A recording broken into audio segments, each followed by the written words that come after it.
Welcome back guys to another video. This is going to be my tier list for royals only. I will be not doing non-royals probably like a week from now if I have the time, but this is going to be for royals only.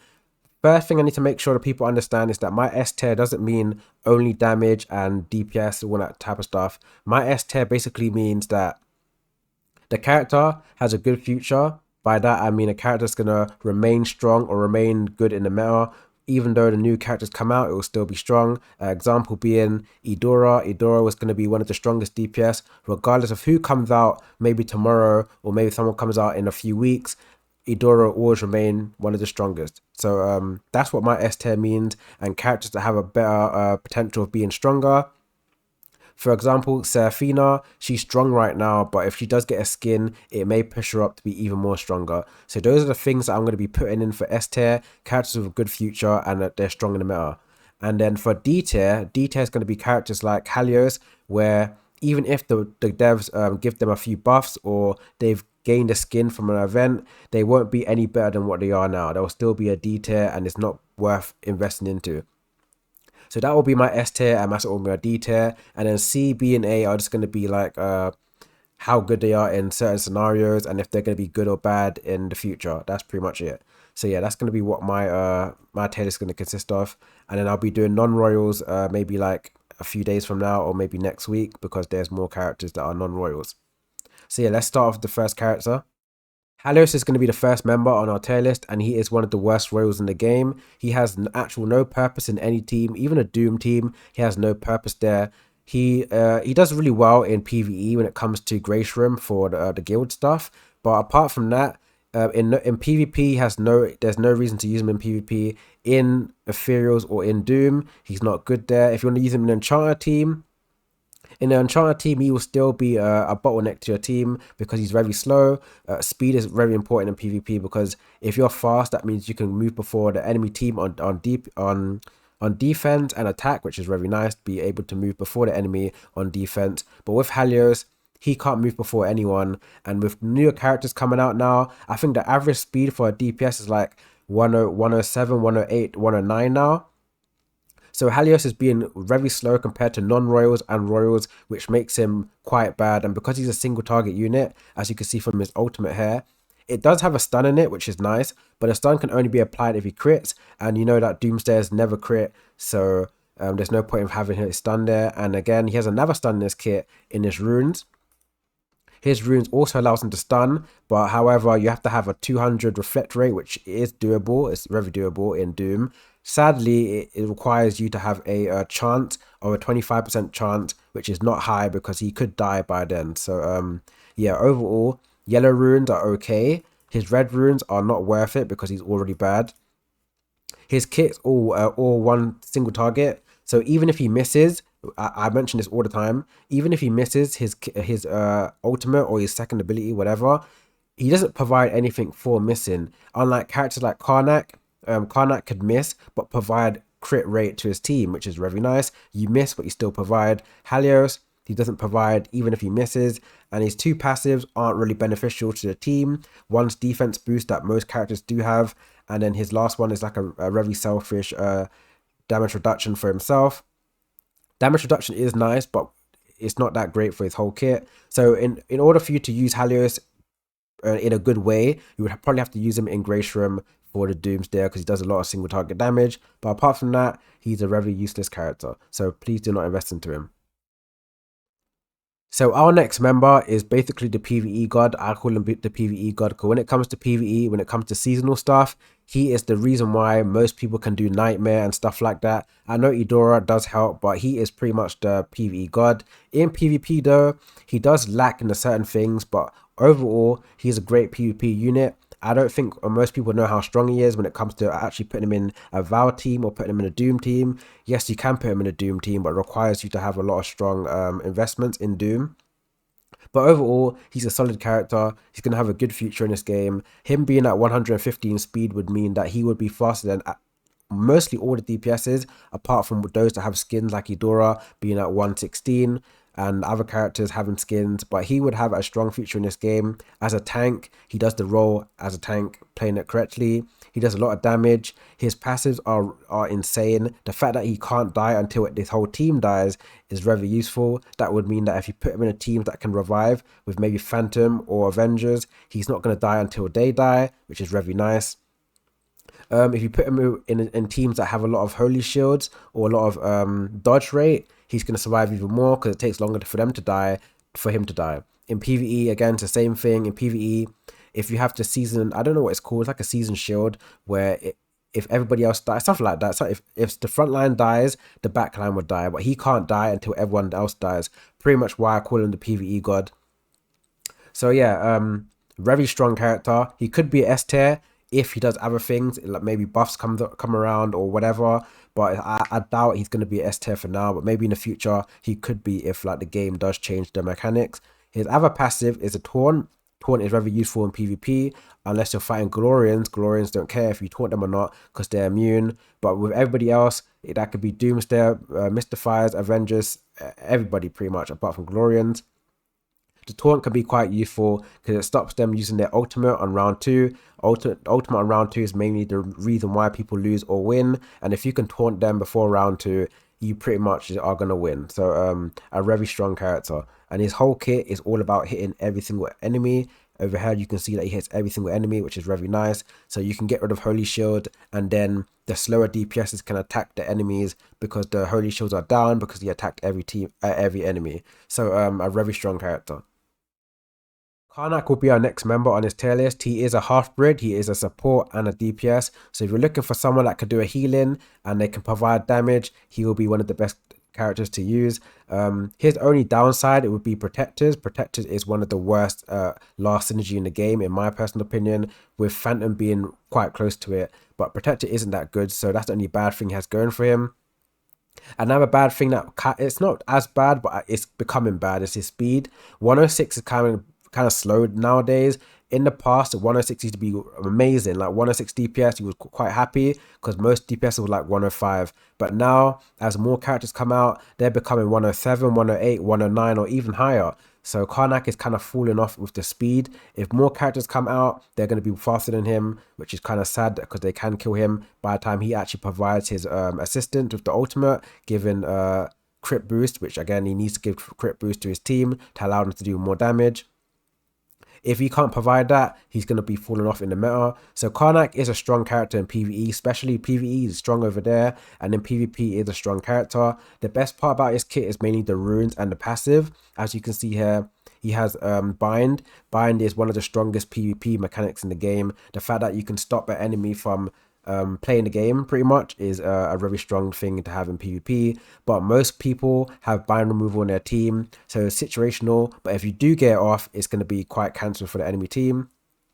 And his yellow relics, or yellow runes, sorry, his yellow runes are just as good, but it's not the better than the red ones, of course, but it's just as good. He can execute people that are below 30% HP. If you don't know what execute does, execute is basically someone or a mechanic in the game that could basically one-shot someone who are below the threshold and they can't be revived by Phantom or Avengers. So yeah, it's pretty much one of the best things you can do to deal with low HP targets. So yeah, his runes are amazing. I would say his runes are actually S tier. In my personal defense, he's S tier. Some people may say it's A. And then his whole kit, the ultimate, a very good ability. The fact that it is what single target, but it does provide something if he misses. Unlike Hallios, he doesn't do that, but Karnak does. And then his second ability can attack multiple people, giving a crit boost, which is nice. And then his passive is just like giving crit boost and healing. And then yeah, he has his own little crit boost here. So a great character to pair in ethereals, and outside of ethereals, he can do a little bit of work in PvE, but you kind of want to put him in an ethereal team with Eudora and Cat, so you get the whole benefits from his rune synergies. Victoria is going to be our next member on the tier list, and I'm putting her in B tier. I do agree with some people that she could be in A tier, but in my tier list, I'm putting her in B tier because she is kind of like a similar, or maybe a exact mirror of Macaria. Macaria and Victoria are very similar characters, but when you are making a team, you most likely want to put Macaria in your team because she does way more when it comes to providing and doing damage. Victoria can do a lot of damage. I'm not going to disagree with people, but she can only attack the front line, which is the bad thing. When it comes to Macaria, she can attack multiple people, but it's random. But the fact that Macaria can attack the back line and Victoria can only attack the front line, Macaria has a way better potential in winning fights. Unlike Victoria, most front lines are very bulky or very quick. So a Doom team, for example, Lamia and Aiushtha is very bulky and very fast, and Lamia is very fast and very I wouldn't say bulky, but she has like a lot of utility to make her survive. So Victoria can potentially do nothing in round 2, which is quite sad. And in round 2, that's when it comes to like the most main round of the game.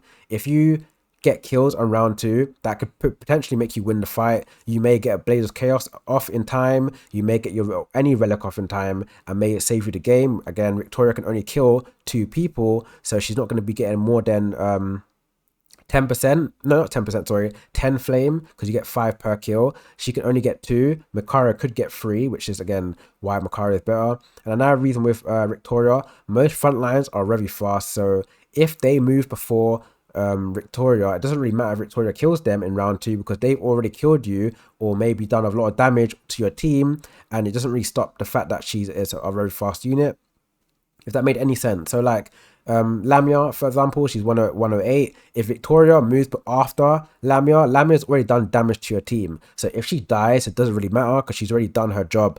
But if it was the other way around now, if Victoria was very quick, she can kill people before they do their job, which is very nice. You killed someone before they can do damage to your team. But Victoria doesn't do that, and she's going to be fighting very bulky targets in the front line. So I don't really think she's a good character. The good side about her is that she is Monarch. So if you're looking to put her in Glorians or use any Monarch team, she works well there. But sadly, Macaria is also Monarchs. So that's the only downfall to her. The runes, however, the runes are amazing. The runes are just like Karnak with the bind thing. It's always good to have that in your team. But like I said before, most people have bind removal in their team. So it becomes a situational thing. But if you can get bind off, then you could win if they don't have any bind removal. And then her EX runes, the yellow ones, they're okay. They're nothing amazing. They're not bad. They're not great. They're just whatever. So that's the only bad side to her runes, is that the red ones are great. The yellow ones are okay. She has Monarchs, but also Macaria has Monarchs. She's 106, but she can only attack the front line, so it's not a big thing there. Her passive is just like Macaria's, but Macaria's is better. You have to get kills, so she can provide a shield, and Macaria basically buffs shields if they get placed in your team. So if you're looking to use one of the two in another team, I'll go for Macaria, not Victoria. Our next member to this tier list is very straightforward. I don't have to talk about her much. So if you're looking for a great description on her, I don't really have one. She's straightforward. Her best teammate to work with is maybe what's her name? Seraphina. Seraphina has Glorian and Striker, so you can pair them up with one another in a Glorian team. And then her damage is just straightforward too. It's just damage, nothing else. But unlike her compared to Hallios, she does damage only, but can only attack 3 random people. So if she misses one guy, she's going to hit 2 people, which is very nice. And then her second ability is only the front line, but it's just damage. So if she misses target 1, she's going to hit target 2. So it's really nice that you can always hit someone. Her passives are just making other people bulky and herself. So her hair is just making other people bulky. It is nice to make people bulky. It's never bad. It could be better, but it's never bad. And then hair is just exactly the same thing. She's making people bulky by HP. So when she's deployed, she can make people bulky in the HP department, which is very nice. So you're not going to get max stacks. It's unrealistic to try and get max stacks all the time, but you can get a high amount of stacks, maybe 10 or 11. Her passive, or not passive, sorry, her runes are just like I said before, bulkiness, but it's only bulkiness towards Doomsdayer. So if you're looking to use this outside of a Doomsdayer fight, so maybe you're fighting Mystifiers, Mystifiers are not going to be harmed by her Butterfly Frenzy because this only works against Doomsdayer. So her runes are average in the yellow ones because they only work against a certain team. But Doomsdayer is a very strong team when it comes to PvP. I would say they're like joint third with Mystifiers in PvP. So yeah, if you're looking to fight Doomsdayers, I would definitely put her in a team. She works really well with Seraphina and Atropos being Striker, and Seraphina being Striker and Glorian. So a great character. She's 106 speed, but you don't really need a lot of speed in Glorians because Glorians are going to be always protected by their CC immunity. In Glorians, they can be CC immunity for a few rounds. And then because she is a demon character, she can provide Holy Shield when working with another demon in the team. So she's going to have a few protection in that area. Again, she makes people bulky and herself bulky, so she's not going to be one-shot easily. And again, if you pair up with Seraphina, she may get a blessing. So again, the 106 speed is good on her side because she's not going to be needing any time to die in a battle because she can always be bulky at any time. So it is a good character. I'll put her in A tier or high A, I would say.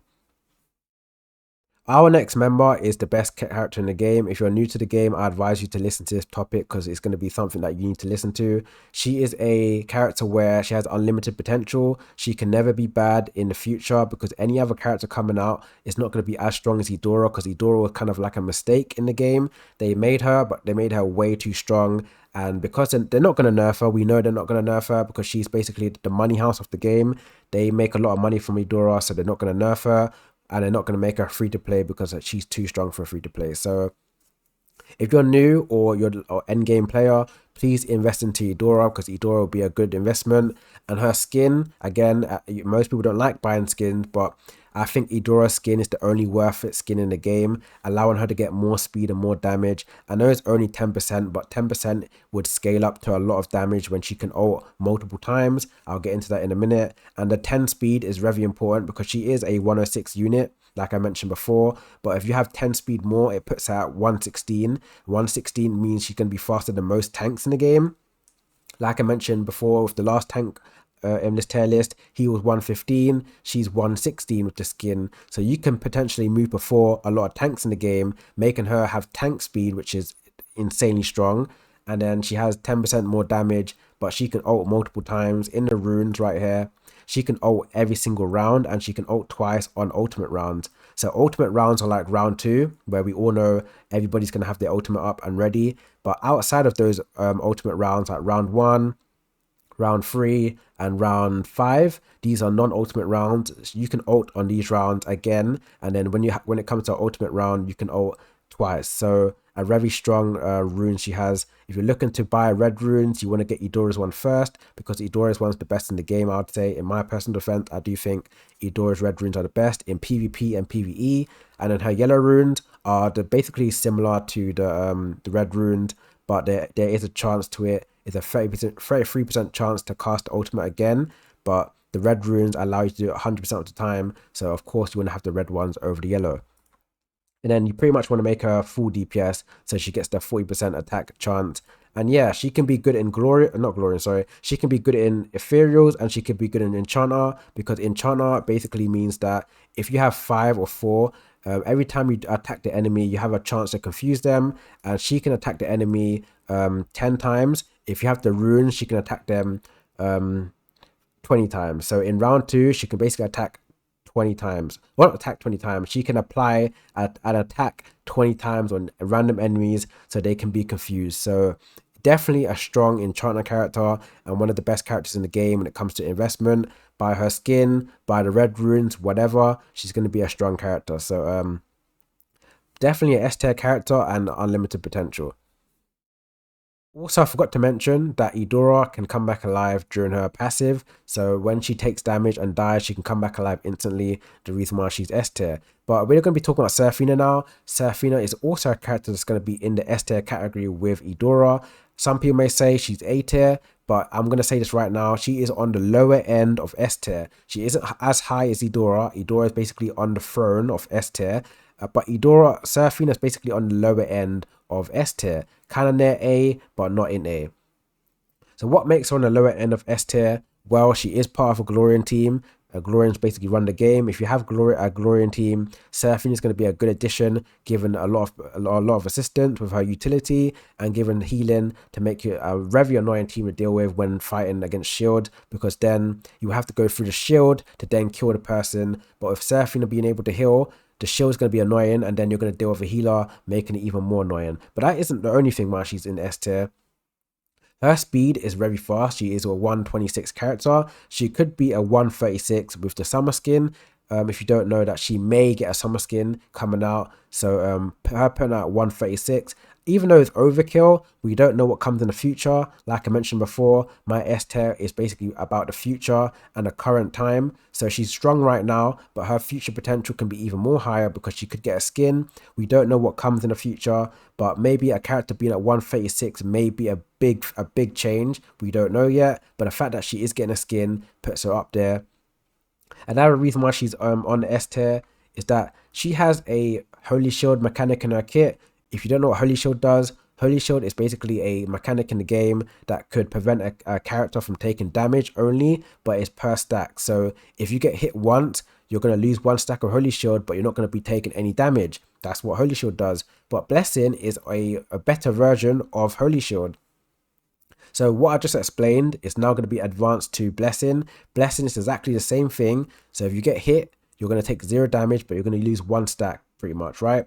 And Blessing is a thing where you can take 1 instance of damage and 1 debuff. So pretty much if you get taunted by an enemy, anyone that has a taunt or a stun, you're not going to be stunned or take damage. So it's a better version of Holy Shield, why I put Seraphina in lower S tier.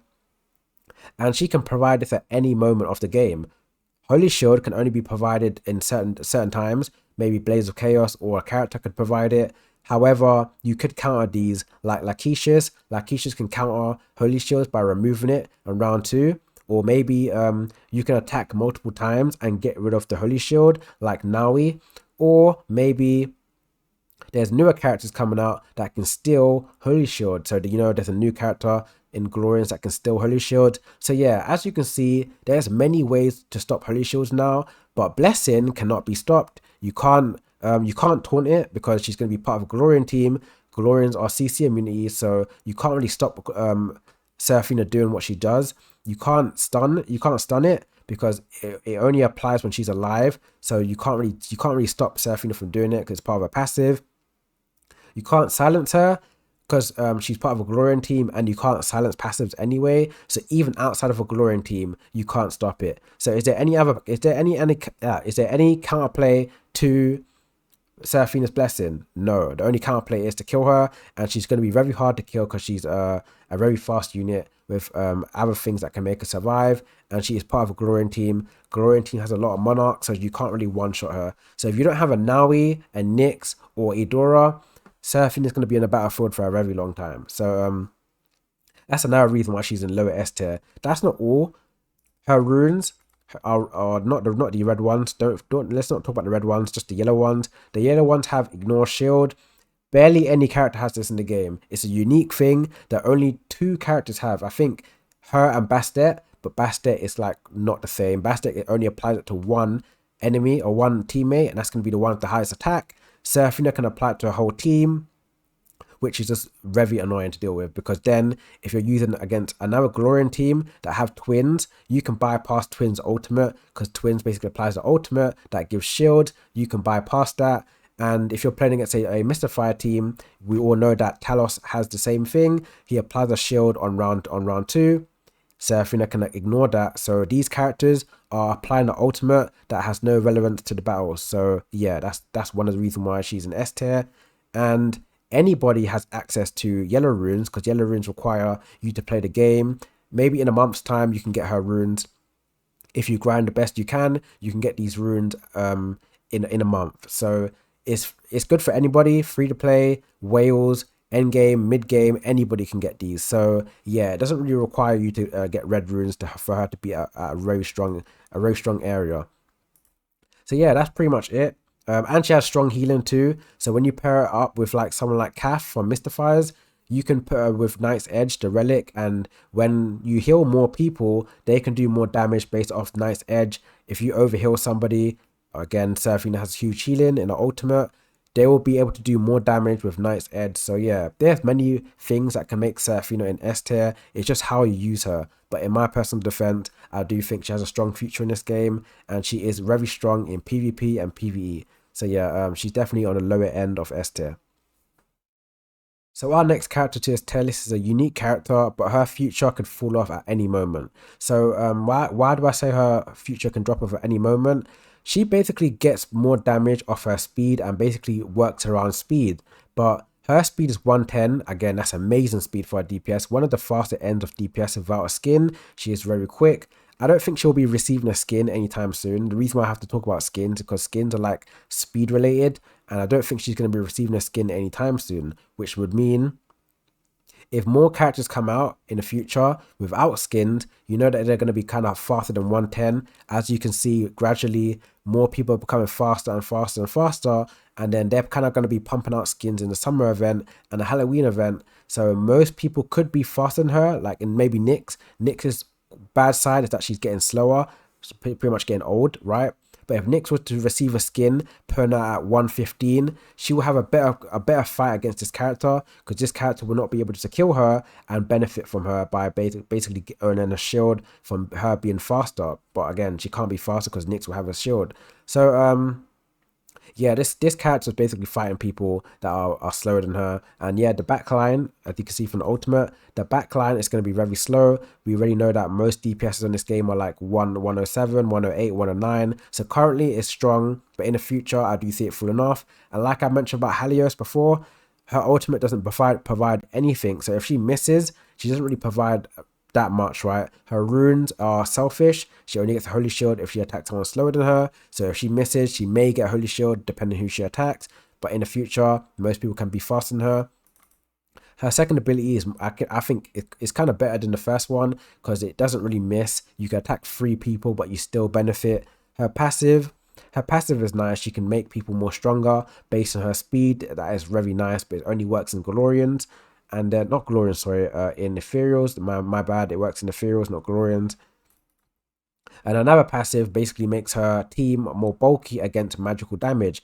But magical damage is not that strong in this game. I'm going to be dead honest. Magical is the lower end of damage. You want to really focus on physical, because physical is the stronger side. In my view of this game, physical is better than magical. So it's okay. It's not that bad. The passive is still good, but it's not bad. And it did this one right here, the Fury Mark. Yeah, it's definitely the better passive out of the two. I think this one's better, but as time goes on, this could fall off. Her rune synergies, sorry, like I said before, over here, her rune skills. This is good, but it can fall off. The bottom one, there's more characters with better red runes, so you don't want to really make her have red runes over like Eudora or Karnak. Karnak has bind, Eudora has a second ultimate. So when it comes to building a ethereal team, you want to invest into like a Karnak or Eudora before her. So you won't really want the red runes. The yellow runes are good, but they can fall off at any moment. We don't know. They can fall off tomorrow if every character got a skin. We don't know. Strikers is nice. But I don't think much characters in Ethereals have striker, so it could be completely useless. But it's still nice to have it in PvE. Demon, there's not a lot of demons in Glorians, or not, I keep saying Glorians, there's not a lot of demons in Ethereals. So we got Karnak, we got Eudora, they're both a celestial, so she has a kind of a weird bonding with her own team. So overall, it's definitely a strong character, A-tier character.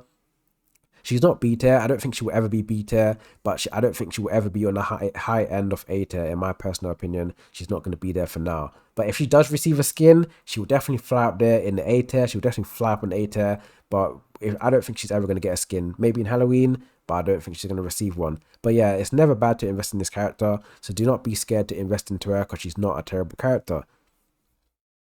So, like I mentioned, for the Seraphina part, I should have put her right next to one another to make more sense. I apologize, but yeah, like I mentioned for the Seraphina, if you please watch the Seraphina part to understand what I meant by the healing. So we look at her runes right here. When she receives healing, she does more damage. Seraphina can apply damage by giving her healing. So Seraphina has a lot of healing, and if you put both of them in the same team, Seraphina would move before her, give her healing, and then she can do more damage. So with the yellow runes, it's basically half of the red. If you have the red runes, it's double. So you can do double the damage of the yellow runes if you have the red ones, and it can only cap out at 60 if you have red, and it caps out at 30. You may think 30 and 60 is not that high, but it is very high when you have a lot of healing in your team. And then Nice Edge, you can check on your own game. I'm not going to show you right now, but if you have Nice Edge, the red relic, The red relic would allow her to do even more damage because it can overcap her healing. So Seraphina and Kath have a great bondage in the same team. You may want to use her in a, how can I say, in PvE and PvP. They definitely have a great bonding in there. I wouldn't say put her in a Glorian team, because it's going to be quite weird to put her in a Glorian team. And I wouldn't say put her in a Mystifier team, because you wouldn't have 4 Monarchs in Mystifier. So I wouldn't really know what team to put her in for PvP, but that's for your own thing, for you to experiment with and try to make a team. But you can definitely make something out of them being both Celestial, which is very nice, more damage, more crits, and then they both have Striker. So as the rounds go on, you can be doing more damage from the healing and from the Striker giving you more damage per round. The only reason why I'm not mentioning her in S tier or the lower end of S tier is her speed. Her speed is 105. That is quite bad nowadays. Nowadays, for a royal to be 105, I do think it's quite bad, because most characters that are non-royal are going to be like 107, 108, 106 now. And I do think 105 is getting to like the dead end of DPS. If you're 105, you better be a great DPS. You better be an insane DPS. Like her and Nyx, they're both amazing characters. They're both very strong characters, but their speed is kind of making them more and more bad when it comes to DPSing, because they could get one-shotted by somebody else if there's no Monarchs in your team. So if this character does receive a skin, I don't know if she will, but if she does receive a skin, she could be on the lower end of S tier with Seraphina. I would recommend people to level this character or build into this character. You can maybe invest money into this character, it's never bad, but for free-to-play players, this is a character that you can invest in. She has anti-heal in her kit. I call it anti-heal. She basically makes the enemy team not heal, and all the healing that the enemy does can be converted into her to allow her to do more damage, and she can provide healing to her own team. So every time someone heals an enemy team, you steal it, and then you can convert it into damage and provide healing for the team. So yeah, she has anti-heal and heal steal pretty much. Her ultimate, she can apply damage to multiple people on the team or enemy team in the backline, and then the second ability is pretty much the same thing. She can attack everybody and provide crowd stacked. So yeah, a strong Mystifier character. If you want to use her, I advise you put her in a full 5-man Mystifier team, 4 Monarchs with her in the team, and yeah, you're going to be having a strong Mystifier team if you have the investment. But yeah, a solid character. I didn't think she was that strong, because when I first played, I did think she was quite bad, but now as characters like Seraphina, Knight's Edge is like a thing now. You can make her very strong with the red runes. But yeah, she's on the high end of S tier, or not S tier, sorry. She's a high end of A tier. She could be on the lower end of S tier if she does get like maybe a skin or something. But yeah, definitely an A tier character for now, and a very strong one. So Mass is our next character. Mass is also a D tier character. Do not invest into him. Maybe get him to 8-star for the enchanter, but that's about it. Do not invest money into him. He's a bad character. He's just as bad as Hallios. He's a selfish character, but not a good one. His speed is 99. Most DPSs or 90% of DPSs are higher than 99, and they can do a lot of damage and do way more things than Mass. Mass at 99 isn't doing anything. Maybe like Doris is like 95, but she can provide so much to your team.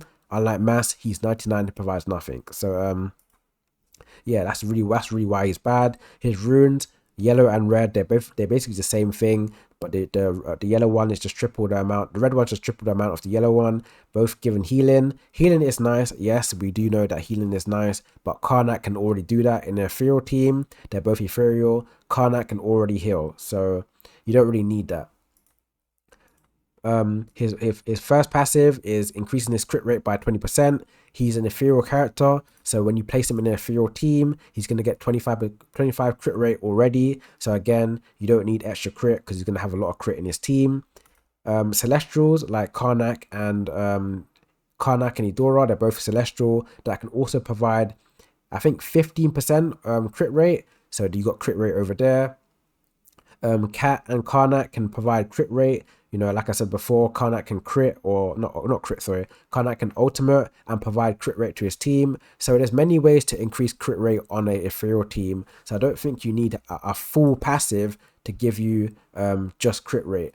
So his passive is quite lackluster. I don't think it's that a good passive. His other passive is somewhat okay given defense, but like I said before in my Doom videos, if it's just defense you're getting and no health, defense don't matter. You need health for defense to matter, and health needs to be with defense. Both of them need to be together for it to be actual a good bonus. If you have health alone, then you need to be Doom to provide damage because they provide off health. But if you're not Doom, health is quite useless because then you get one shot because you're still squishy at the end of the day. Just health alone, no defense, you're squishy. Defense without health, it's not really that good. He provides defense reduction. That is nice, but it isn't that great because there is no health. So the passive doesn't really make any sense because you still will die the same way. His ultimate is single target that can potentially be a multi-target to one additional enemy. Again, it's not that great to have one additional for how much damage you're doing. And his passive or his second ability is basically the same thing. Overall, I don't think this is useful. Just doing damage alone and maybe hitting another person isn't insane. I do think it should provide way more because his kit overall it has lackluster. Passives are useless, his runes are useless, and then the ultimate is barely doing anything. Him being 99 speed is also quite crappy. And then he is an enchanter, that's the great thing. He is enchanter, that is very nice for him to be enchanter. But overall, he can only hit like 1 or 2 people, so he's not going to be able to proc enchanter as much as like Eudora, for example, or Ophelia. They can both proc enchanter like crazy. Mass can't do that. The good side about him compared to Hallios is that he is a demon. I personally think demons are better, but yeah, there's not a lot of demons in Ethereals for it to matter anyway. So yeah, he is a D tier character. Our next character is going to be C tier, the first person in the C tier list, and most people are going to be like, well, Jen, she isn't C tier because she can remove holy shield and buffs. She can barely remove buffs, bro. Let's just be honest. In round 2, the main round of the game, we don't care about round 1. Round 2 is the main round. All the other people that can provide buffs, let's call them providers. We've got twins, we've got Atropos, we've got the rest of the gang, right? Let's say we're on round 2. Lachesis can only get rid of buffs on round 1. So whatever you gained in round 1 will get removed. I understand that you may have holy shields, but most characters getting released now have some sort of remove holy shields. So our new addition, the one in Glorians, she can steal holy shields. Maybe next patch or the season after that one, we get other characters that can also steal holy shields or remove holy shields. So her future potential is dying out. It's dying slowly because other characters can do that same mechanic but better. And what if you want the healing aspect of the character? What if you want her to be a great healer? Seraphina exists. Seraphina is alive. Seraphina is the better healer in every aspect. She provides blessing, better passive, better runes. Overall, just a more threatening character. So if you want the healing aspect of Lachesis, go for Seraphina. Seraphina is a better healer in that side of survivability. You go for Seraphina. If you want the remove and buff aspect of the character, I get it. It is decent. But because she is 126 and buffers are like 125 Atropos or 117 twins or any other character, she can only get removed the buffs from round 1. And round 1, you're barely going to have buffs unless you're Guinn. If you're Guinn, then great. She's awesome against Guinn because she can remove anything Guinn gave to the team, making them kind of bad, right? But now we got to think about any other character. She can't remove buffs than any other character. So it's only a Gloria encounter and barely a Gloria encounter because nowadays you barely need Talanis for You barely need Talanis for the stun. There's other characters coming out. So her future in this game is dying out. So she's C tier. What makes her not D tier? Well, everyone in D tier has Enchanter, so does she. And she is a celestial character like Hallios. That's the good side. But the only good side about her is that she is a healer in Avengers, which is very nice. She has Enchanter, so she can be used in an Enchanter team. Her healing, again, like I said before, she has something in her kit. She can remove buffs, but it's not great buffs. In PvE, it might be better, but in PvP, it's not that great. Her second ability is whatever. It's just like Seraphina. Go for Seraphina if you want healing. This little heal rate bonus is trash. We don't care about that. I don't think anybody has said, I can't believe I won from that heal rate bonus. No one said that because the healing on this game is absurd. It's so high that it doesn't matter if you have this or not because you will always be max health from one heal. The second one is dodge rate. We do not care about this. Yeah, dodge rate, we don't care. It'll be nice, but she's not going to be attacking anyway. So yeah, her rune skills. Let's look at the rune skills. Her rune skills is barely great. It's okay. It's nothing amazing. So the main reason why she's C tier is because she can remove buffs pretty much and has Enchanter. Compared to Mass and Hallios, they can't do a damn thing. They're just useless regardless. Lachesis has one purpose that could be situational. So she's a one higher than them. And yeah, if you're looking for a healer, go for Seraphina. Maybe in the future, there may be a better healer than Lachesis, but that's similar to Seraphina, and we may have many other options. But for now, our best healer and only healer is Seraphina, and maybe there might be another character making Lachesis even more worse. So yeah, she's going to be C tier for this tier list. Our next character is Talos. Talos is a strong character in Mystifiers only. He has decent usage in PvE when it comes to Celestial Trials and maybe other things, but in PvP, he's strong only in one team, and that's Mystifiers. The reason why he's strong in Mystifiers because he does help them have high survival rate when it comes to providing Monarchs. So in Mystifiers, you can have 4 Monarchs, which is very strong, and he has a providing shield. He provides a shield, and most characters in this game can't counter shields unless you've got a Bastet or you have someone like Seraphina that can provide ignore shield. So most people can't deal with his shield, and because he's 115 speed, that shield is going to be going off before the DPS move. Unless you have Eudora with the skin, Eudora will move before Talos and killing his team, whatever. But because they got Monarchs, it's a strong counter. But there's not a lot of people that are faster than 115 that could do a lot of damage, so you don't have to worry about that for now. But yeah, overall, the reason why he's not in B tier because he can't really do much outside of Mystifiers, but he does have a purpose. Like I said again, people in D tier have no purpose. People in C tier have a situational purpose, and that's what Talos is. Talos is a character that has a situational purpose, but she's not someone that has a wide range of usage. He can only be used in some PvE teams, like a Mystifier Celestial team in not Celestial team, sorry, a Mystifier Celestial Trial team, or you could be putting him in a Mystifier team in PvP. Mystifiers are climbing up. They're just as strong as Doom now. Surprisingly, they're getting stronger as time goes on. You can put him in a Mystifier team and have 4 Mystifiers. So he has some usage. He has a stun in his kit. His second ability has a stun. It's always nice to be able to apply a stun for 2 rounds. That's if you get it off. Most likely you will because they're so bulky with Mystifiers. So most likely you can provide a stun. That's quite nice. It doesn't require you to get any crit rate. You can stun people whenever you want.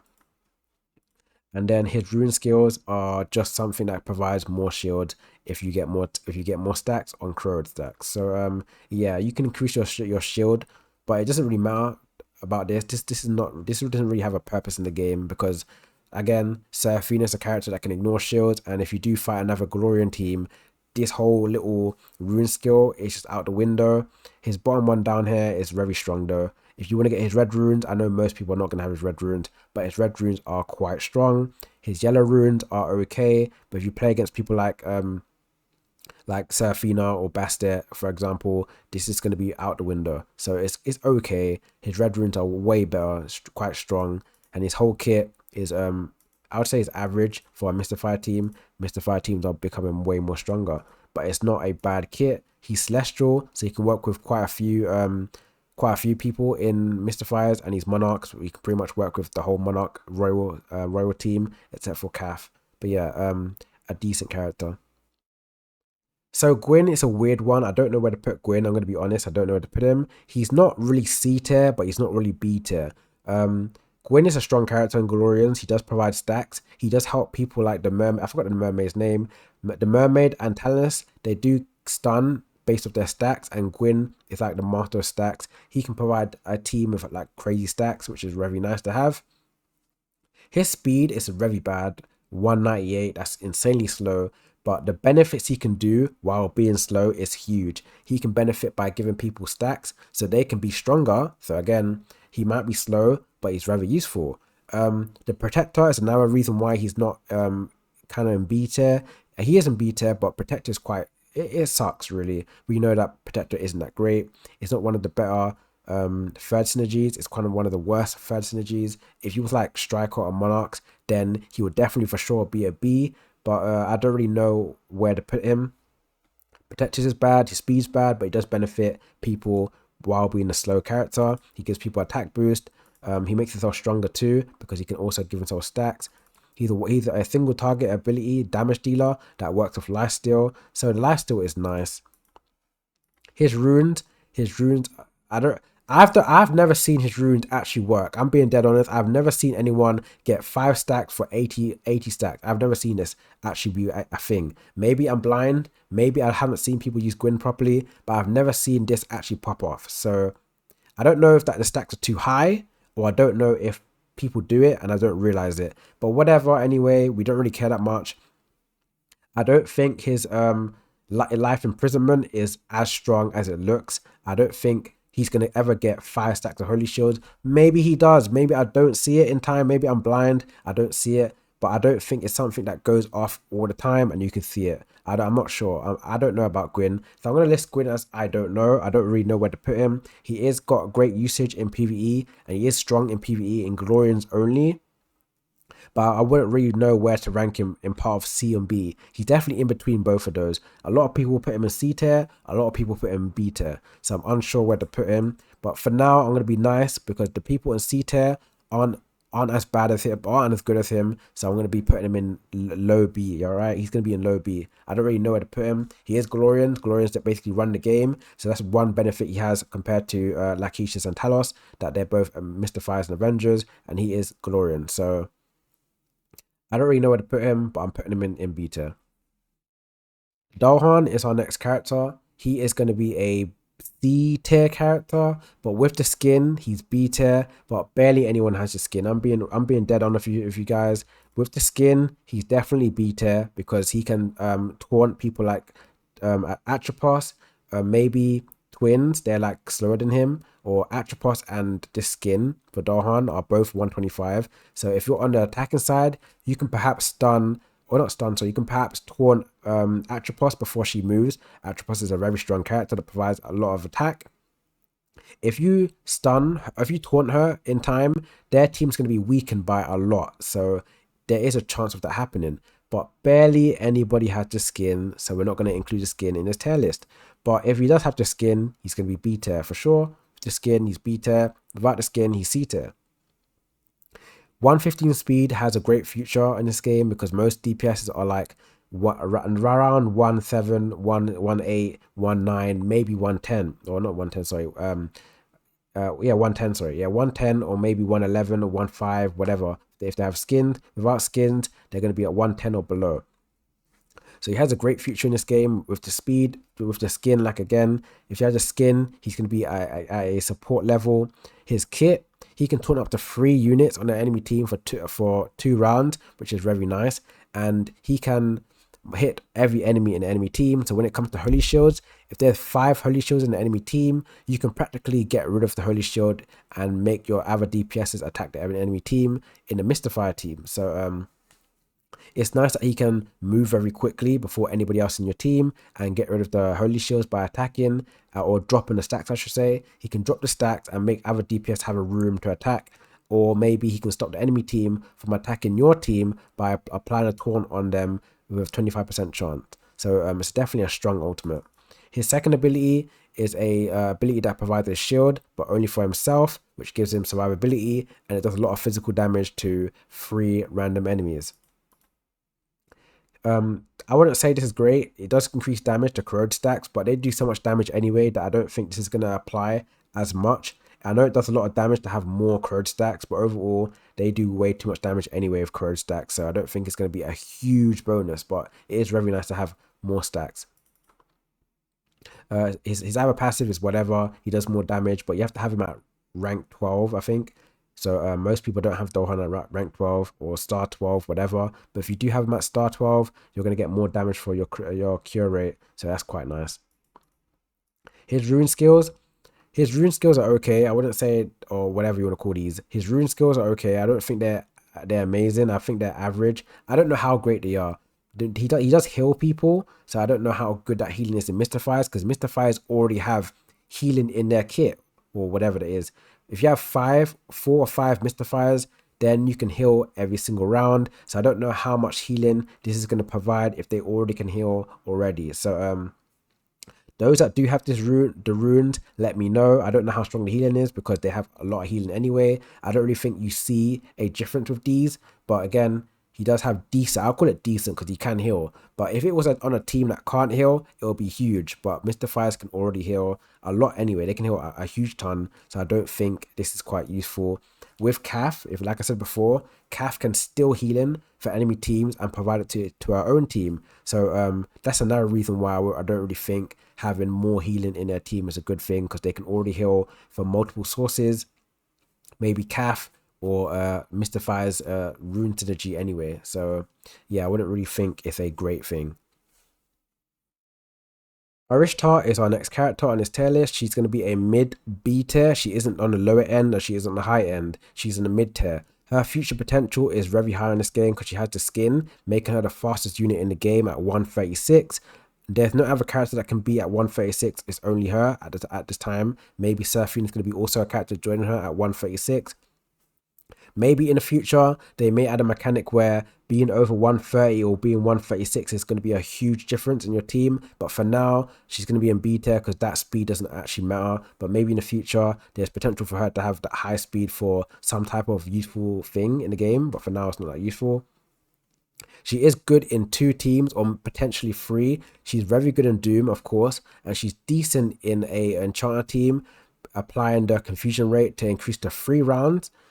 She can increase confusion rate. If you don't know, it doesn't have to be her applying the confusion rate. It can be anybody in your team. So someone like Eudora, one of the best characters in the game, can apply confusion if she's with more enchanters. And if anybody in your team applies confusion, she can increase the round of that confusion to 1, 2, or 3. Even though it doesn't say 3 down here, it still applies for 3 rounds. The default is 1. You apply a confusion, it's 1 round. Then she increases it by 2 with the yellow runes. And then with the red rune, she increases by 2, which overall means 3.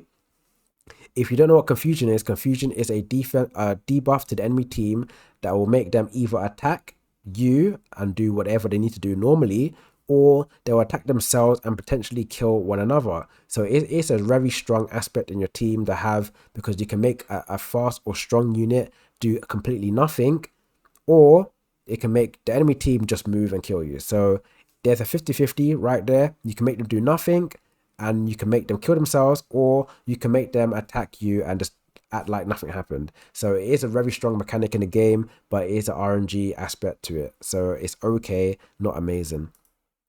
Teams you want to put her in is Doomsday, of course. She's one of the better characters in Doomsday. I do rank her as like fourth best in Doomsday now.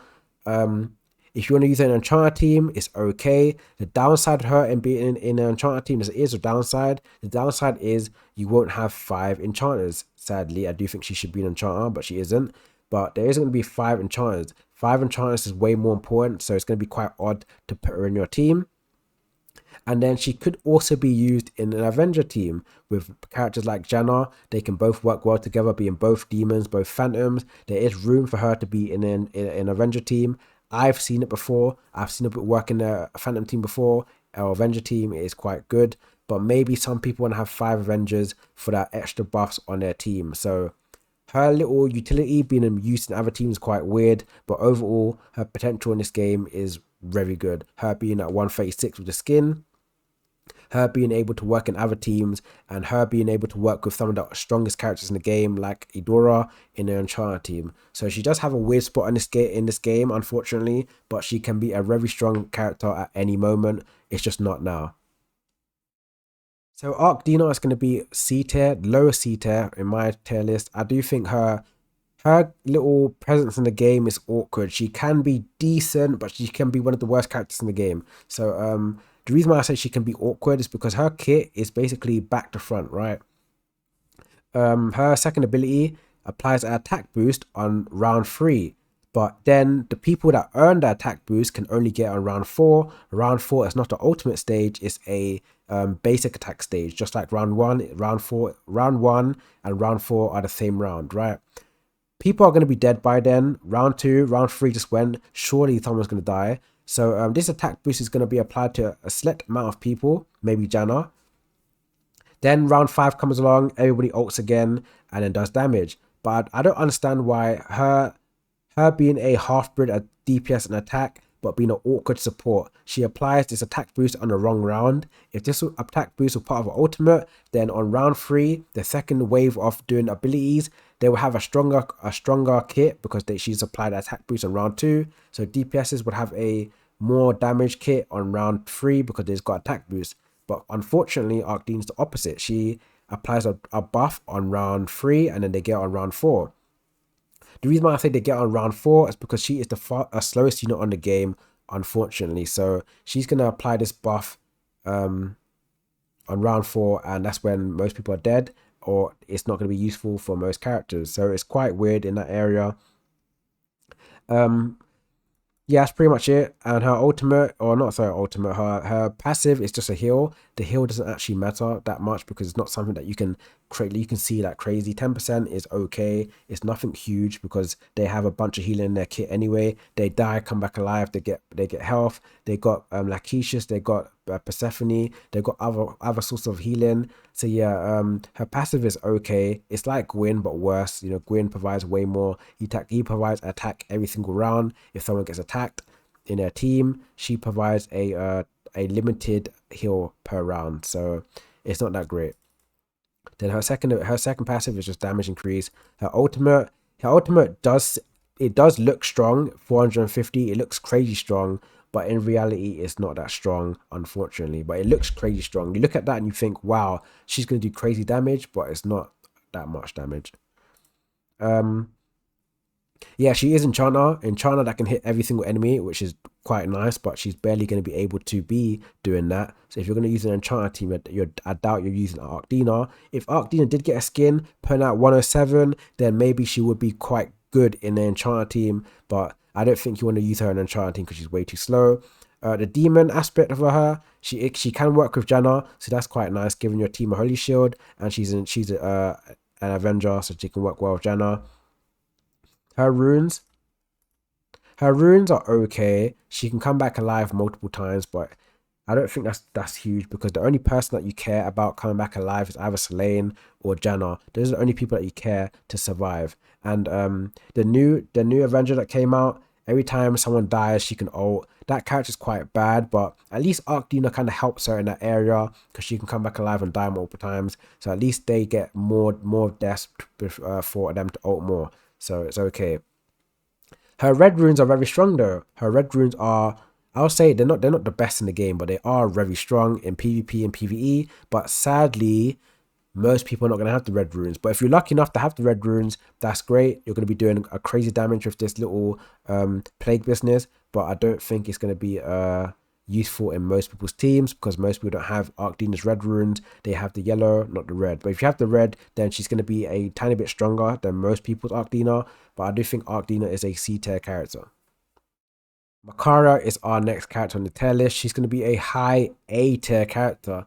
I don't think she can ever be S tier. I'm going to be honest. I don't think she can ever be S tier because she has some problems what other characters don't have. So her runes, and I'm going to say this now, her runes are good, but it's situational.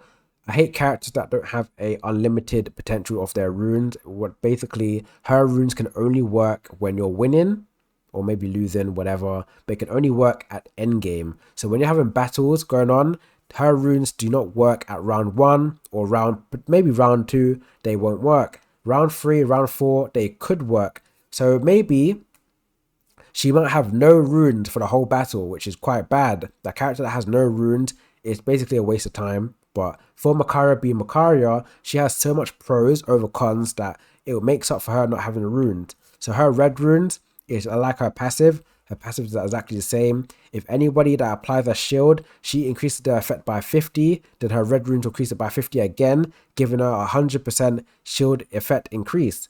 Again, that's very good when you're playing it with characters like twins. Twins can apply a shield, and then Macaria would make it stronger by 100%. That is nice because it makes everybody more bulky. And because Macaria is a monarch, you have to go through monarch, then go through the shield, then go through the health. So she makes a team very annoying to deal with because she's very strong and she's a DPS that provides some type of support. So overall, that's a nice aspect for her to have in her kit. but her yellow runes are situational. Sometimes you don't have them, sometimes you do. So it's quite weird. That's why I didn't rank her as S tier. Because unlike Eudora can use it at any moment.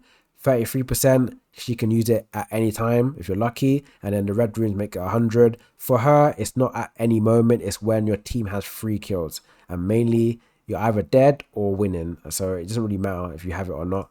But it's still nice to have.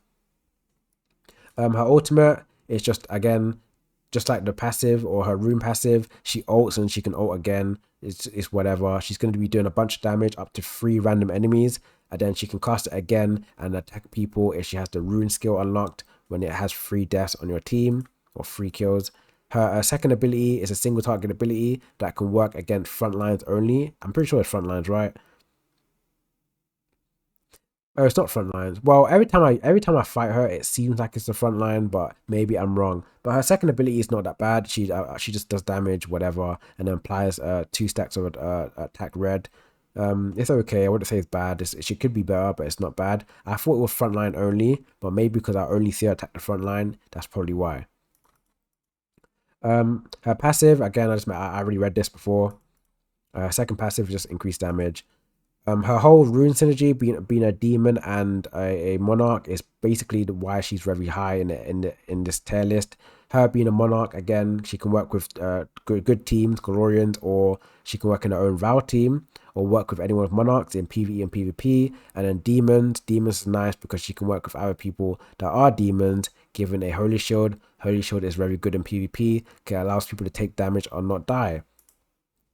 And then she has holy armor removal. If you don't know what this is, when you play Celestial Trials or Odyssey, this will come very helpful when dealing with certain bosses, because you would need this. So Macaria's usage for early game, end game is going to be the same. You're going to be needing her regardless. I don't think you can play this game without Macaria. So yeah, that's quite nice to have.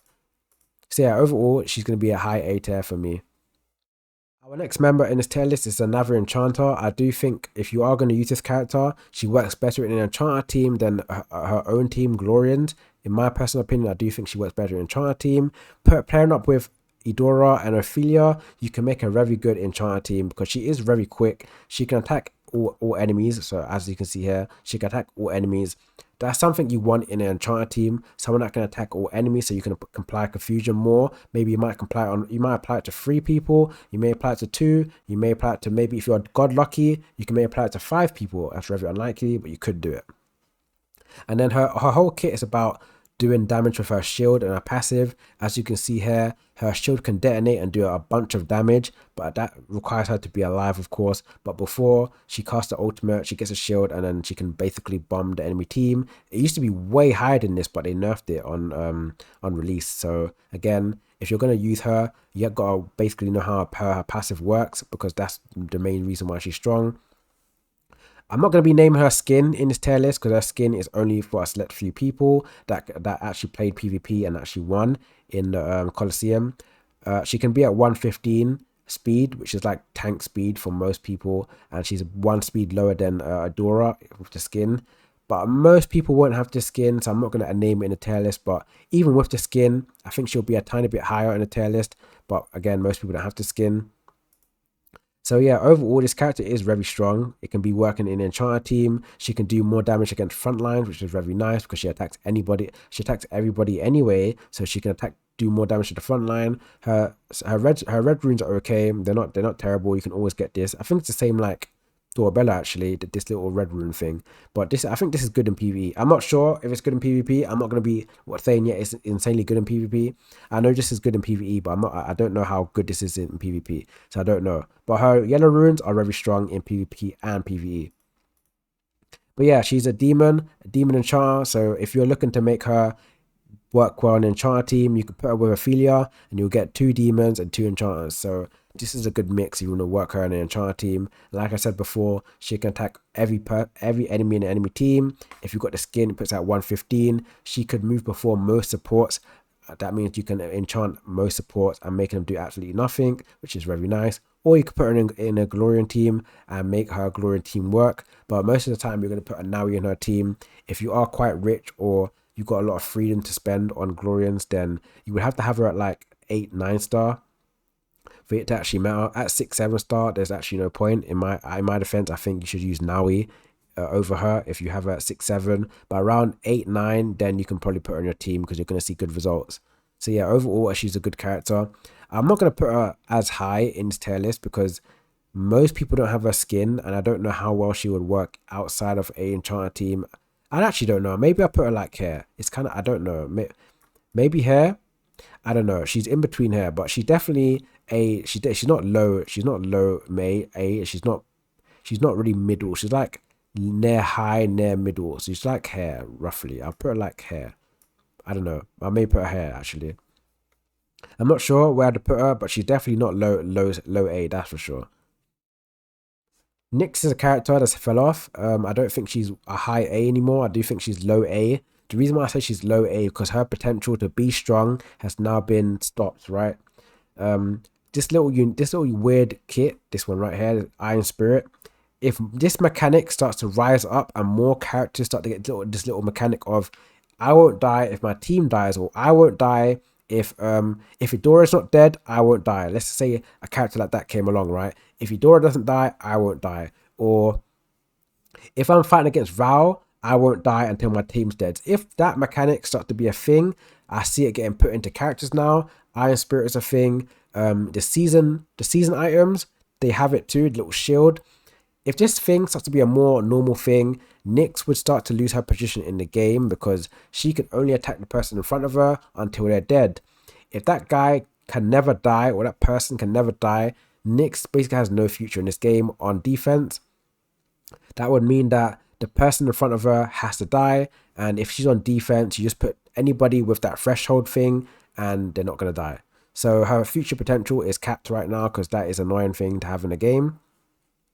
And she can't bypass it because she can't switch targets or she can't do anything else until that guy's dead, and she can never die. If that person can never die, then what is Nyx? Nyx is nothing. Another reason why Nyx is not that good is because her speed is at 105. It's kind of dying now. If a DPS is at 105, they need to be a crazy DPS. Nyx is a crazy DPS, but she's kind of falling off now. Her being a one-shot DPS is not really a cool thing anymore. Monarch is a thing. I know her rune skills bypass Monarch. I know this thing bypass Monarch, but if you don't have this, she's then even worse. But if you do have it, it's cool. If you have a red runes and the yellow runes both work together quite well. The red runes basically stun people if you don't get the 10x damage, which would mean that you will stun people on the ultimate if you don't get the x10, and then you will stun people again on the yellow rune. That's the second ability if you don't get it. So she can possibly stun twice if she doesn't get it, but it's only on one target, so it doesn't really matter. But these two can work in sync if you do get lucky. That would mean that you do kill the guy with 10x, and then the next guy that you hit after you kill the guy, you may stun the next guy. So it does work, but you have to be quite lucky if these two to work in sync. But her red runes and yellow runes are very important to have if you're trying to make her as best as possible. Yellow runes are a must. Please, this is mandatory on Nyx, and this is like a very strong thing to have. I don't have it, but I wish I did. If you have these two together, you're going to see wonders happen. But overall, she is a strong character. I do think she works better in PvE. I do think she works better on attack, but on defense, she sucks. And her potential being good on this game has been limited because that new threshold Iron Spirit business is going to cap her to be a decent DPS. It's not like Lamia, where Lamia could attack multiple people. If they attack her, she will attack them back and attack anybody else. With Nyx, it's not that same. Nyx is only the person in front of her. She gets a shield, which is quite nice, but you don't really notice it. And then her second ability is just her being able to apply the 25% chance to Nightmare, which is her second ability. So her passives are insane. I'll say that. Both of her passives have a purpose. She's Striker, Demon, but her speed and the little threshold business getting added to the game is the reason why she's kind of fallen off.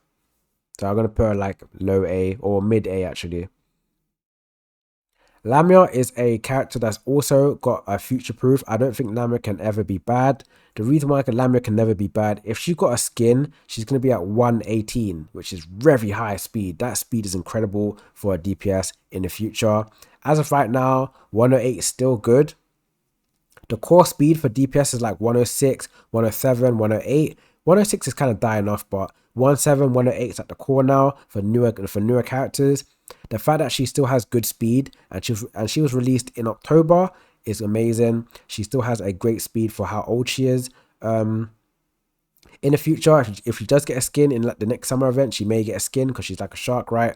She's going to be at 118, very fast unit. She's faster than Eudora. She's faster than most characters that have a skin, so she can probably do wonders if you use her correctly.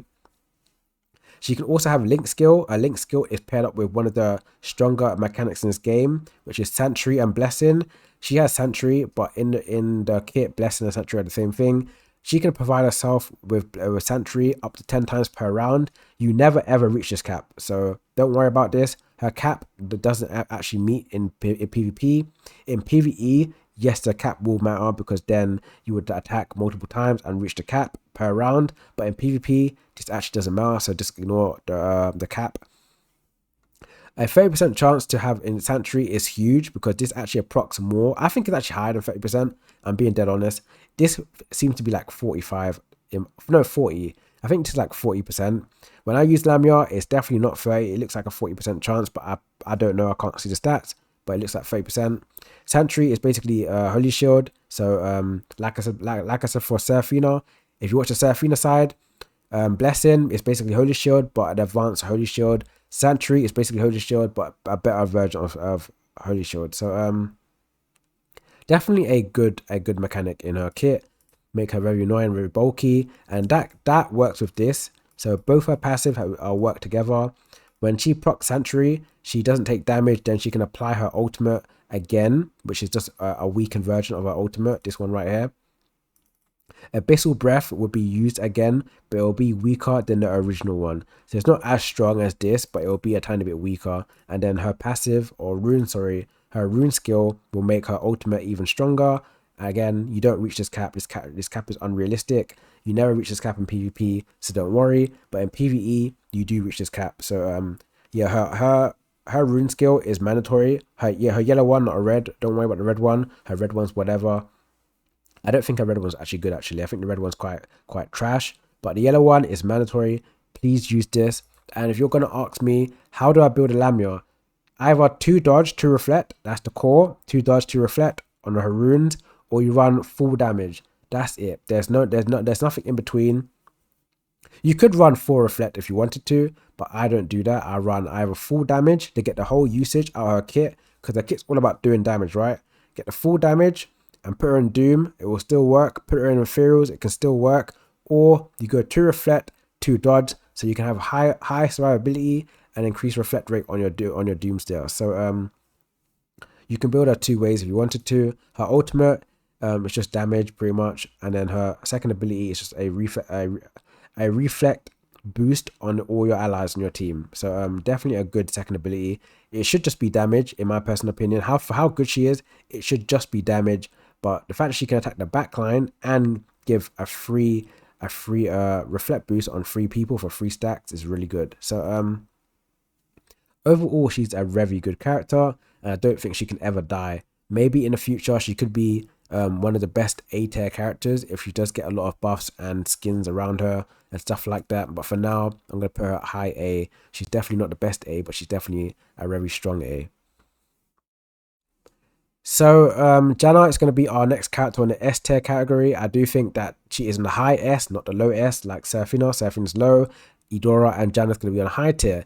I do think Janna is the second best character in the game currently because she has so much potential. The only downside to her is that she is Avengers, but the Avengers part does benefit her because she does play around Avengers quite well. So she can come back alive multiple times. She is a Avenger, so she can come back alive once, and then she's a Phantom, so she can come back alive again, which would mean that she can be working well with other characters and her survivability is quite high. She can also spawn enemies, or not enemies, teammates. When she spawns teammates, this new character that got put into the game for Avengers works off people dying. The more people die is the more she can ult. This FYI, this character is terrible, but it's just an example. Every time Janna spawns a teammate, that character would ult multiple times, every single time. One person dies, she will ult. If Janna can spawn weak teammates that can die by anything, they're very fragile. That other character can ult every single time. So it does have quite a good synergy with her own team. And her survivability is quite high, like I said before, being a Avenger and a Phantom, she can die twice. And then every time someone in her team dies, she can get a shield from them. So because she's because she's an Avenger and a Phantom, other people could die and then she will get a shield for herself, which is a very bulky shield. If you have a red runes, upon revival, she applies a shield equal to 1000% of her attack, which is very, very high. That would mean that her survivability is insanely high because she can be revived twice. She could be revived from Avengers, and she can be revived from Phantom. So overall, an amazing character. She can get a great shield and high survivability for just coming back alive.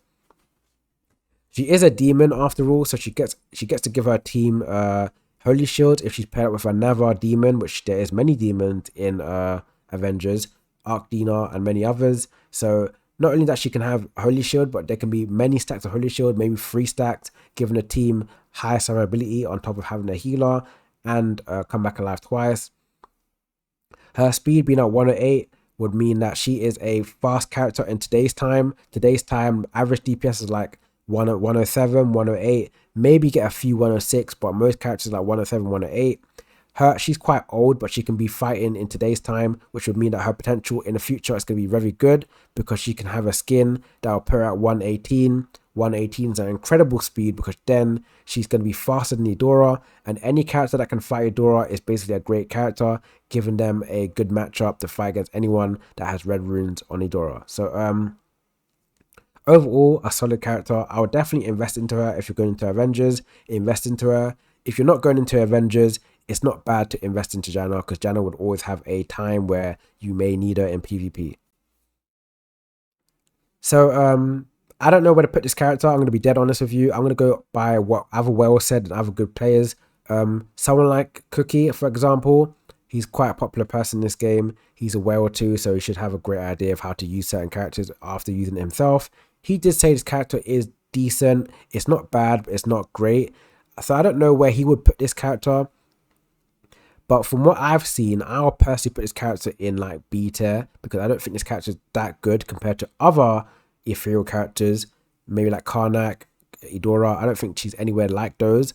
But maybe I might be wrong. She might be a good character. I personally don't know. I do think the Phantom is quite weird. I do think this Phantom is so weird. It's like Aiushtha. Aiushtha has Phantom in Doom, but it doesn't really work with her kit. I don't think this Phantom is going to work in Ethereal quite well. And I don't think she can be good outside of Ethereal. So it's quite weird to add this. That's one thing I want to add. Her speed, 107. Great speed. It's not slow. It's not terrible. It's definitely a good speed for a newer unit. If she was like 106, then I would definitely say that it's trash. But 107 is quite good because most DPSs nowadays are 107, 108 or higher. So that's quite good. No skin. I don't think she will ever get a skin because who is it? Her sister, her lover. I don't know who it is, but Ophelia got a skin, so I don't think she will ever get a skin because Ophelia got one. So her potential in the future, I doubt it's going to be very high. And her damage to single target, I don't know how strong this is. It may say 136, but then with the ultimate scaling, not ultimate scaling, the crit scaling, I don't know how strong that would be against certain targets. I really don't know where to put this character. This Awaken thing, people say it's trash, people say it's good. I have no idea. I really don't know about this character. I can't really say. I'm not going to be like, yeah, I'll put this character A, I'll put this character B. I really don't know. This right here, it looks good when she's deployed. Sanctuary Edition is rare, whatever. I really think this character's great. I don't know. I'm going by what Cookie said. It was decent. So I'm going to be like, yeah, I guess so. Because I really don't know. So based off what other people said, that has also got a lot of knowledge on the game. They've also ranked her as a decent or trash character. So it's only right for me to put her in B tier because I really don't know. I'll put her higher than these two, right, to be honest, but I don't know where to put her.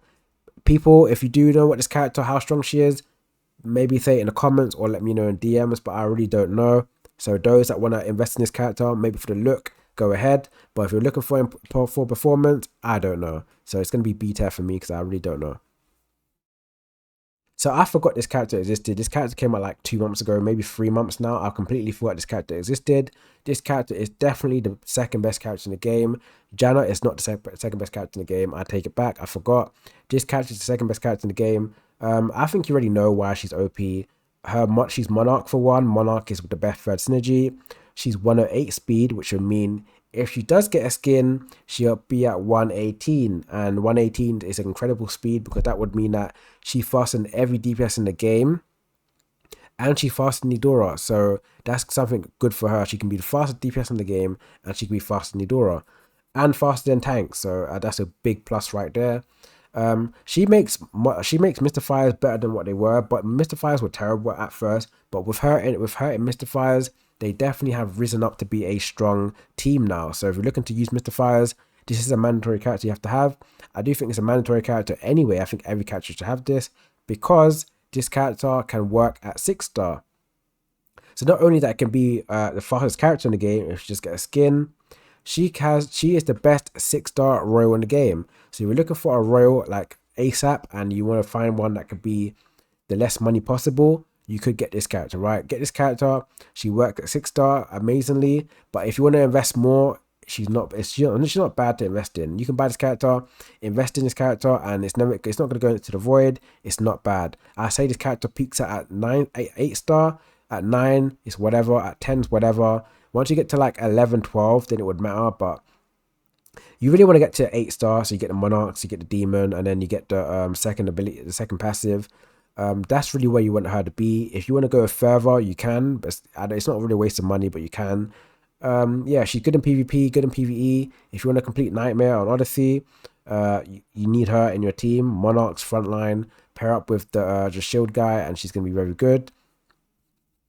But yeah, definitely a good character. Her red runes and yellow runes are basically the same thing. I won't be talking about the yellow runes because the yellow runes are basically like the red ones.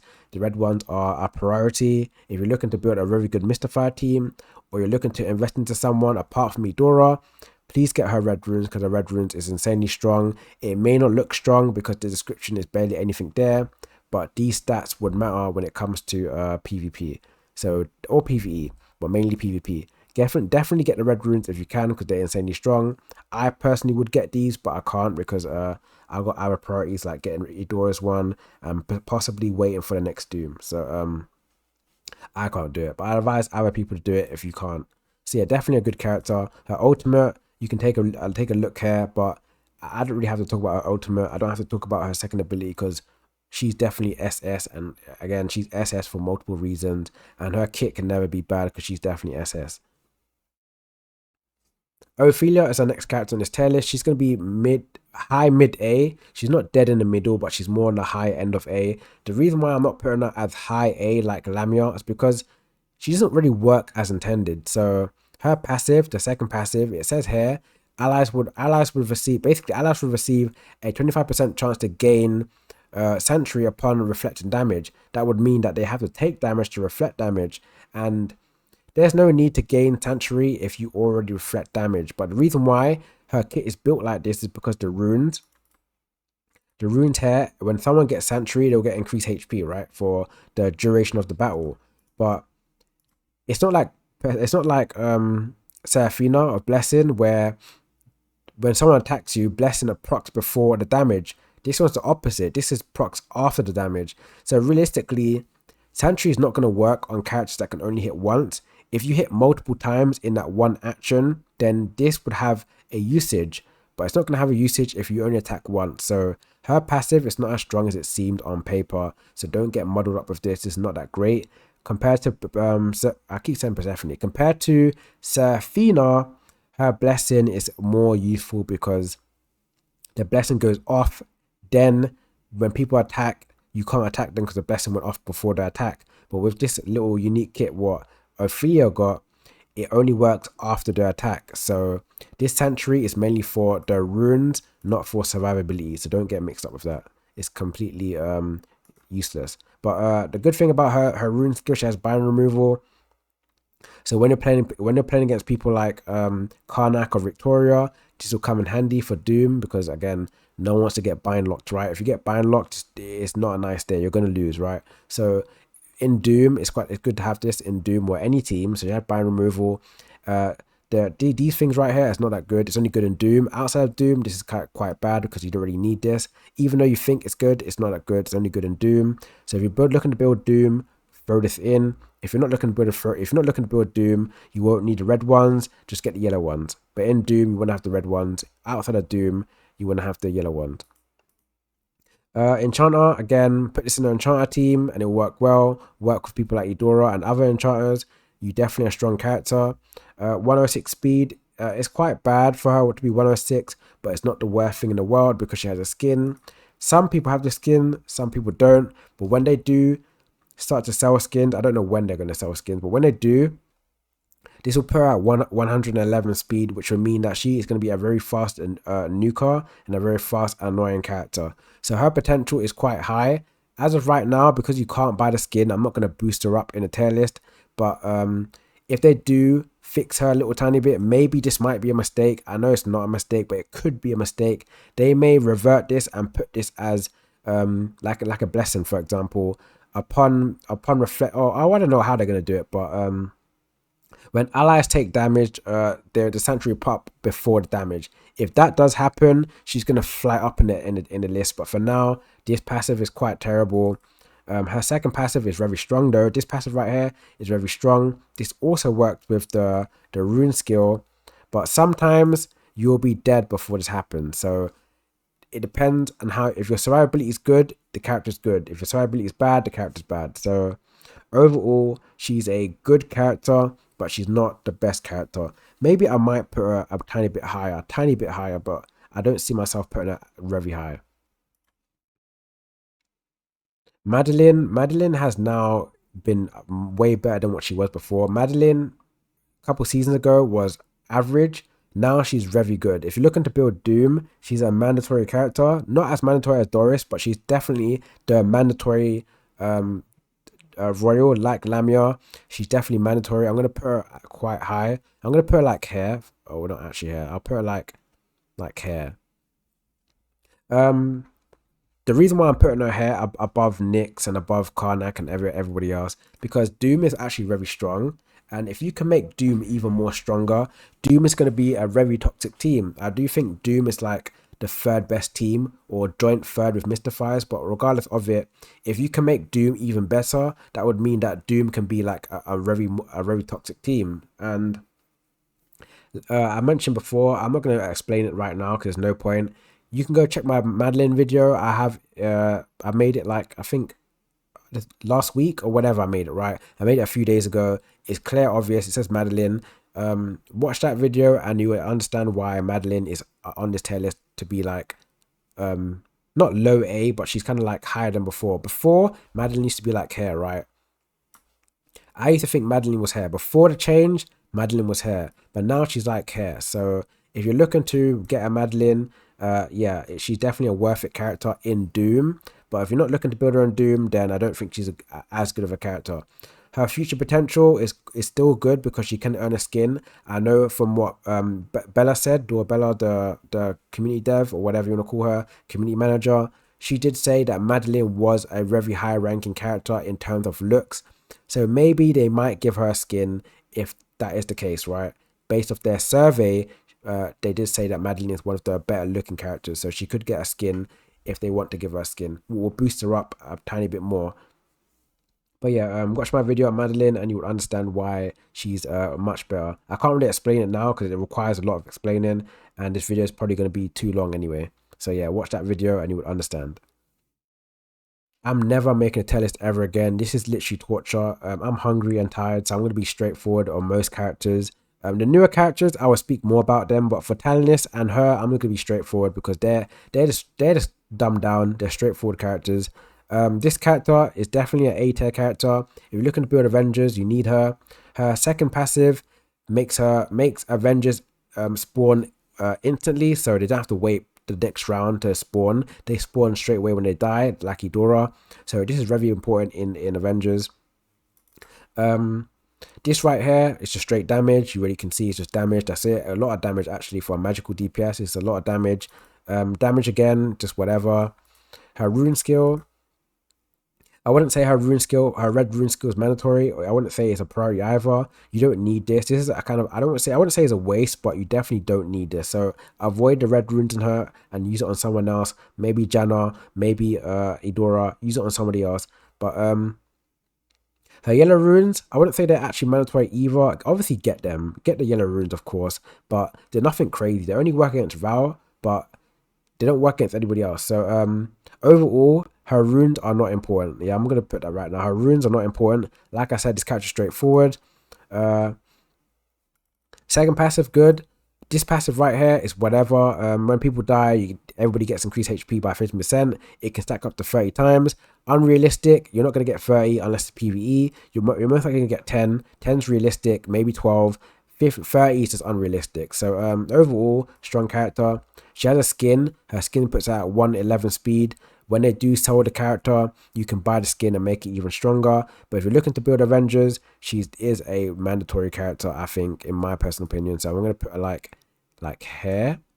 Or maybe, yeah, I'll put it like there.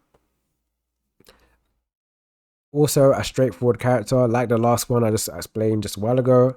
Another straightforward character. The only bad thing about this character is that she's slow, but she doesn't matter. This character is the only character I think as a DPS that can get away from being slow, because her damage and what she can do is very good. She can stun people based off her stacks. That's why you want to run twins and you want to run Glorians and Guinn in a team, so she can get the stacks off to apply a stun for 2 rounds. If she doesn't have enough stacks, you want to apply a stun for 1 round. 1 round is terrible. 2 rounds is amazing. Her speed's quite slow, but you don't matter because you're Glorians. You can't be stunned, you can't be CC'd, and then because she's a Monarch, she won't be dying from any one-shots because, yeah, she's a Monarch. With twins in your team, you're also going to get a shield, and with Seraphina in your team, Blessing would kick in, so her survivability is very high, what makes up for her terrible speed, and her damage is amazing. This attacks everybody in the enemy team, and this one attacks one random person in the enemy team. So single target and multi-target. Her passives, they're whatever, they're not important, they're both trash in my opinion, so don't worry about that. Her rune skills are also trash, it just makes her more bulky, but you don't need to worry about that. So get the yellow ones if you can, do not buy the red ones, avoid red ones are bad, yellow ones are okay, both not mandatory, both not needed, but if you want to get them, you can, but she works the same way without it. So overall, this character's like A tier, nothing amazing. Wait, oops, I know you forgot to put her in A tier. She's like A tier, I'm going to put her like here. I don't think she can be B tier because she is falling off lately because there's more Glorians coming out that are very strong. Actually, I'm gonna put her like here, right? I'm gonna put her here. I wouldn't say I say she's low A but high B, right? So yeah, she's like here for me. We've all heard how good this character is. I didn't think this character would be as strong as it seemed on paper, but she definitely is the second. I'd say she's like the second. I don't know. I already don't. I would say she's the second best one, but I don't know what the last character is going to be like because on paper she does look really good on paper, but I don't know how good she will be in performance wise. She will be released on Tuesday. I don't know. This character right here, I think she's going to be very good on Tuesday, but I don't know because on paper she seems bloated as hell, but on the gameplay she may be trash, so I don't know. But overall, she may be the best character for this season. She might not be. I don't know. Her kit's very strong. She can ult 3 times. Again, anybody that can ult multiple times is also automatically going to be a high tier character because that means that they will be able to get kills. And in PvE and PvP, they have a good usage. But for now, I would say that I don't know. I would say that she's low S. I wouldn't say she's high A. I wouldn't say she's low A. I wouldn't say she's mid A. I wouldn't say she's just high A. I think she's like low S in my defense. People may say I'm wrong. If you say I'm wrong, then that's okay. I don't know much about this character. She has a skin. So when they do sell these characters, you can have the skin. I would buy this character. If I had money to waste, I would buy this character, but I'm looking to buy the other one, so I'm not sure. But if I had money to spare, I would buy this character, but I'm not looking to buy this character because I'm going to buy the other one. But yeah, definitely a good character. Can ult multiple times, can spawn a minion, just like Janna, just like Madeline. She can spawn a minion in the extra area, and when people die, she can spawn minions in their slot. So a good character. She can indirect other people's damage if there is someone in that position. She's protector, not that bad. She can work with a few people. Demon, I always prefer demons over celestial because it has holy shield, and she's a Val. I think she's the best Rao right now. Nyx used to be the best Rao, and Macaria is a very good Rao, but I do think she's the best Rao currently. And her runes, you would want to get her runes. I'm not quite sure if you want to get her red ones. Again, this character just came out. I'm not fully sure. I'm not going to tell someone to get red runes and then over time they're bad. I don't want to tell anyone that, but I think they're good. I don't know how good they'll be. Unfortunately, I'm sorry. I don't have the character. Haven't played with the character, so I don't know. So I'm going to put her S tier because I know she's good in PvP and PvE. I've seen people use her, but I'm not sure and how good of an S tier character she is. So this is going to be a kind of a difficult way to explain how strong this character is going to be because we only have the paper example. We don't have the actual gameplay. The gameplay will be released in a few days. You can have a 6-star right now from the bundle, the little battle pass, but that's not enough to actually tell you where she belongs. So I think she's S tier or low S currently. Based off her kit, she's quite bloated. 109 speed is incredible. A very high speed for a DPS. Her kit, being able to seize shield and holy shield. If you don't know that word, what that word means, I know that some people don't know what it means. If you're not if English or whatever, that means she will steal the holy shield and take it for herself. So we're gonna change the word and call it steal. She can steal all types of shields and holy shield, which is very nice. I do think that's gonna be very broken in PvP. Her damage seems a bit low. Even though she attacks all enemies, the damage doesn't seem that high. I know she's a physical damage dealer, so her damage is going to be more important in battles. I know physical is more important than magical, but I don't know how strong she's going to be. She can be a tiny bit stronger from her converted healing into damage, but it can only cap out 100 million. I understand that, right? But I don't know how high her damage can actually be with the Glorian plus Celestial plus the healing. I'm not quite sure. Her runes seem very important to have because you can stop people from healing on the enemy team. If there is an opposing twins or opposing Seraphina, this can actually be very good, but the healing goes into the void, I think. I don't think the healing goes into her kit.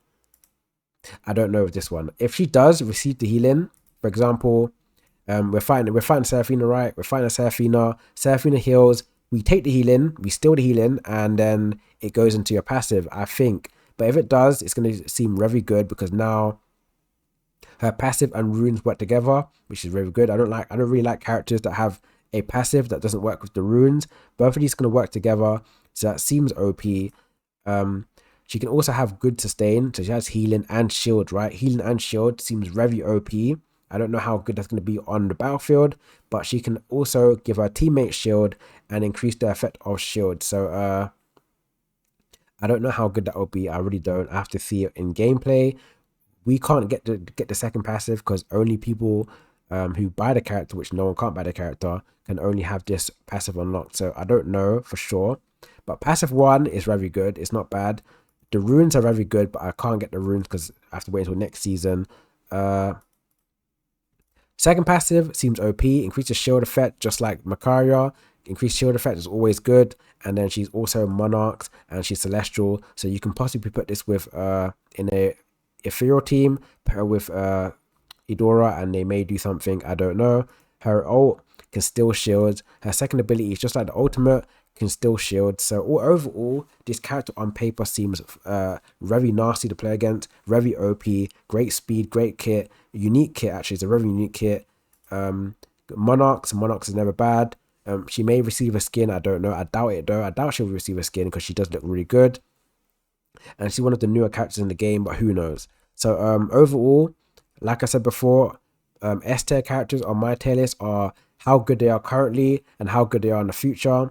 We can't talk about currently because she's not played, so we can only talk about her future. So on paper, she does seem like she's going to be a character that's going to be lasting along in the meta, but I don't think she's going to be a bad character. So we're going to put her on S tier because we only can see her on paper.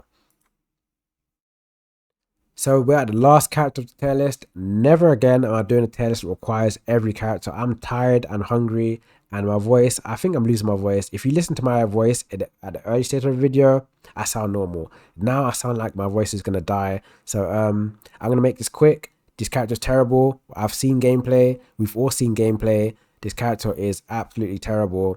It's not a good character. Has no future. I'm telling you right now, this character has no future. It requires a buff. if the devs are going to listen, I don't think devs are going to watch this far in my video, but it definitely needs a buff. This character is more like a stalemate. It's more like a stalemate survivability character. It's not like a character that takes over the game and does mad damage and wonders. Nope, it's not that character. It's a yeah, it's just a trash character. I'm gonna put her like here. Honestly, she's not good. I've seen gameplay. I was not amused. She's a new character too. Also remember, if the character's a more newer character, I expect them to be way better than the older characters.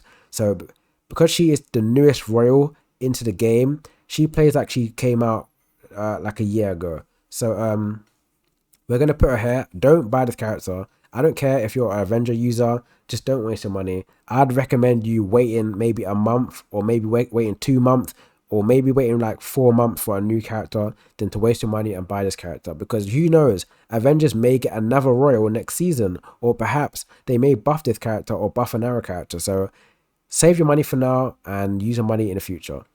So yeah, that's my tier list right there. You can take a look at it. This is it.